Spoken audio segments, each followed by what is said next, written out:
second ကိုဝေလွင် ကိုဝေလွင်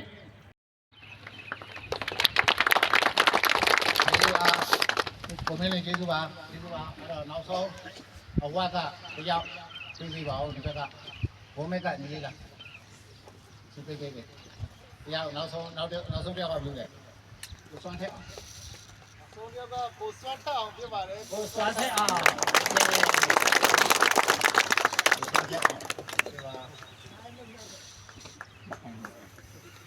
ားရပါနော်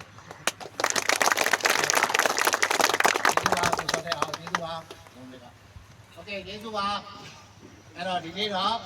ကျေးဇူးပါရရသွားလို့ရပါပြီကျေးဇူးပါ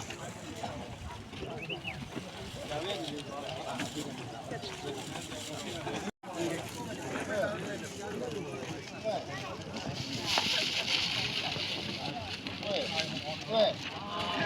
这个对，这个是我对，这个是我。